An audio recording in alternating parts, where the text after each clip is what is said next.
We have heard loud and clear that the CCP really uses their pressure tactics to take advantage of and manipulate certain markets using a lot of illicit means to do that, and they are able to dominate in those spaces because the playing field is not level. We saw what happened during COVID. That really, I think, spotlighted our over-reliance on China, specifically with the supply chain and what that did to affordability for American consumers, and that's really, I think, our focus going forward as we talk about critical minerals and how many things they're in. We talk about how is that affordable for consumers, and I think the CCP's goal is understanding those and how geopolitical they are in nature and how they fit into the bigger strategy that we're playing here.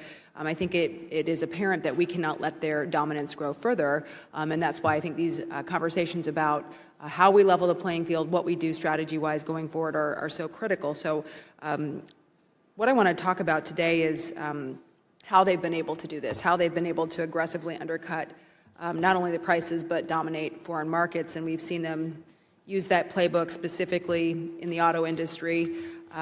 Can you discuss maybe, Mr. Slauster, the ways in which they are using their undue influence and unfair practices to dominate those critical mineral supply chains, to impose the leverage over industries like the automotive industry? We saw that play out during COVID.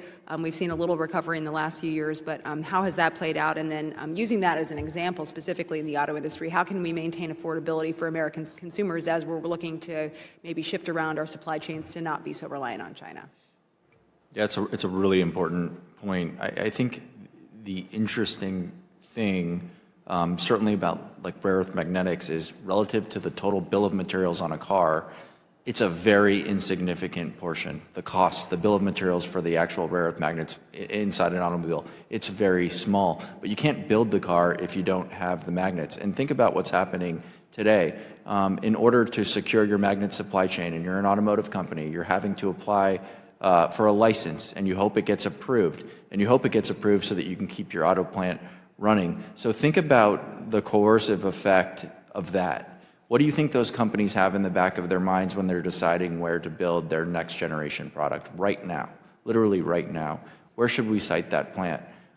This is why having this sort of control is coercive and kind of seeps into the decisions of all of really corporate America, and I think that's why this is such a critical issue. As I said in my prepared testimony, this industry is small. It's tens of billions of dollars, but there's trillions of economic activity downstream that it impacts, and that's why this issue just has to be taken off the table.